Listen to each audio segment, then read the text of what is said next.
This is Cronkite News.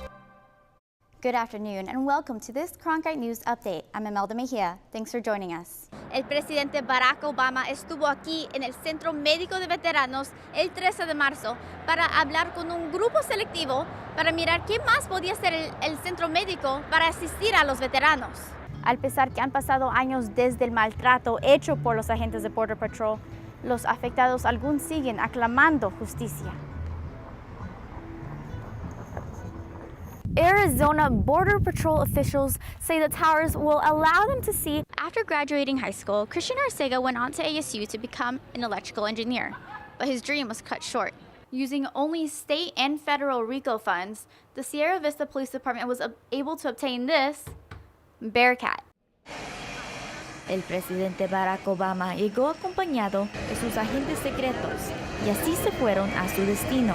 El presidente Barack Obama estuvo aquí en el Centro Médico de Veteranos el 13 de marzo para hablar con un grupo selectivo para mirar qué más podía hacer el centro médico para asistir a los veteranos. Cruzando la calle de donde se encuentra el hospital, sus seguidores le echaron porras.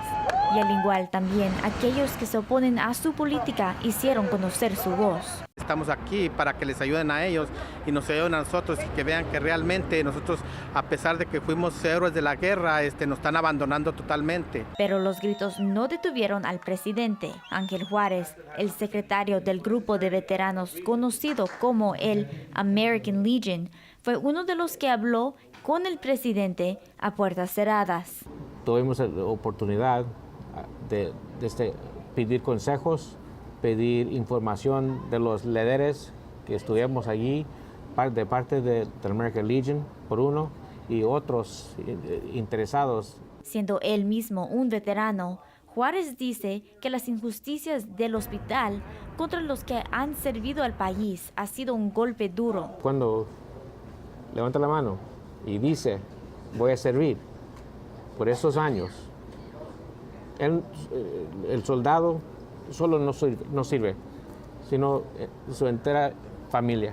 Servimos sacrificando tiempo, la vida, los días con nuestra familia para ir y estar allí para defender este país. Esta reciente visita del presidente le ha dado esperanza. Algo tiene que cambiar y va cambiando, va mejorando. Eso sí es cierto, eso sí lo miro. Esos cambios vienen con el esfuerzo del nuevo director del hospital, Glenn Griffin. Griffin ha invitado a los grupos más grandes de veteranos en Arizona a reunirse para mejorar las relaciones entre el hospital y los veteranos. Reportando desde Phoenix, Imelda Mejia para Cronkite News en español. Estas son las caras de hijos, hijas, madres y esposos. Son personas que han sido asesinadas por agentes de la patrulla fronteriza. Yo duré un año para que me dieran el nombre del asesino de mi hijo y yo le llamo asesino porque es lo que es, un asesino. Guadalupe es parte de la red de víctimas de la patrulla fronteriza. La red se unió con varios grupos de víctimas de otros estados al lado de la frontera para pedir ayuda a la comunidad en su lucha para responsabilizar las acciones de agentes fronterizos. Primeramente queremos que el público conozca la verdad. Ya no queremos que la agencia más larga en los Estados Unidos esconden detrás de mentiras. En el caso de Shayna Gutiérrez, su esposo José quedó en coma después de que agentes usaron un bastón eléctrico, cuando según los agentes, José se puso violento. Le quitaron 5 pedazos del cráneo. Los agentes dijeron que lo que le había pasado a José fue un accidente al caer en una piedra. Shayna no los cree. Lo que estamos pidiendo es justicia y accountability de los agentes. Al pesar que han pasado años desde el maltrato hecho por los agentes de Border Patrol, los afectados aún siguen aclamando justicia. ¡Chiquín! ¡Presente! Los gritos demandando justicia se escucharon por las calles de Tucson. Varios miembros de la comunidad apoyaron a las familias, pero algunos gritaron en contra. Algo que a Guadalupe no le importa. Muchos me dicen loca, que no nos importa. Está loca, sigue. Cronkite News reporter Imelda Mejia spoke with Border Patrol officials and joins us live in the broadcast center. Yes, the towers have a day camera, a night camera, a radar, and a laser pointer to help Border Patrol officials identify anyone smuggling drugs or undocumented immigrants north of the border. I traveled down to the border to see the towers in action near Nogales and the possible impact on Arizona's southern communities. The integrated fixed tower system is a network of 7 towers with cameras going up around Santa Cruz County. But residents near the border are concerned about possible abuse of the technology in the towers. I just hope that they don't, cross that line from our private lives, and when I say hope, I mean I certainly demand that. A tower already stands a few miles off the I-19. However, most are concerned about the one under construction near the I-19 checkpoint because of its closeness to homes. But Border Patrol says that particular tower is the most important. And when we have a checkpoint, it's always good if we can find some way to watch from a high point around the checkpoint to see who's going around it. Lawson says residents shouldn't worry about invasion of privacy. And we're looking for what's coming up from the outskirts. We have no interest in what's going on within the community. Arizona Border Patrol officials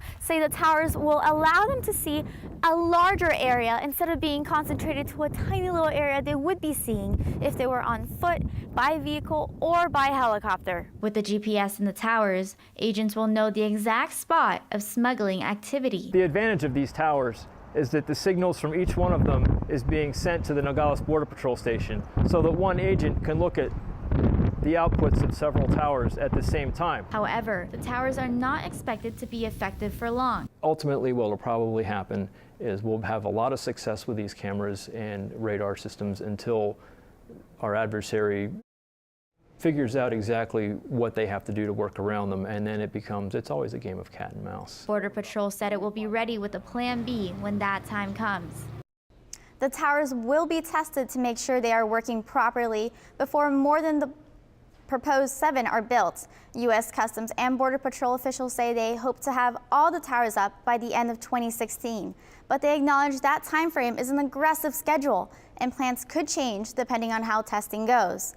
Live in the broadcast center, Imelda Mejia, Cronkite News. Cronkite News reporter Imelda Mejia joins us with an inside look at a presentation to legal leaders today. Just days before the Super Bowl, attorneys and prosecutors from Arizona gathered to learn about human trafficking and hear the story of one woman who says she endured what no child ever should. Phoenix, Arizona. This is where I was trafficked at. Carolyn Jones is making an appeal to the legal community. This is where all of my hurt, my pain, and my shame went on in the streets of Phoenix. She told her story as part of a seminar put together by the State Bar of Arizona. Its mission to address and explore the issue of human trafficking affecting our own community. I mean, there's a lot of debate as to, whether the Super Bowl is the #1 human trafficking event in the country. So it makes sense to talk about it this week. And not the least of which, it's not inconceivable that some of the prosecutors who could be coming to this event today may be prosecuting these cases in the weeks to come. The human trafficking seminar was put on for those in the legal profession, but it spoke to them as ordinary citizens. My focus for doing this was primarily to understand the issue more. I thought that was pretty interesting, and so I thought I would come and see more about it and learn more about the statistics. According to the Trafficking Resource Center, the amount of victims quadrupled to 20,650 between 2008 and 2012. Attendees linked those numbers to past Super Bowl cases and learned the common indicators of human trafficking. But perhaps the biggest takeaway was Carolyn's story. I didn't want to grow up and be a prostitute, a drug addict. I wanted to be a nurse. I wanted to make people better. I wanted to be a real nurse. You know what? I am a nurse, but I'm a different type of nurse. I am a nurse. I get to work with young girls. Carolyn continues on her mission to help young girls who have been trafficked by sitting on the Governor's Council for Human Trafficking and Streetlight USA. Live in the broadcast center, Imelda Mejia, Cronkite News. That's all for this Cronkite News update. I'm Imelda Mejia.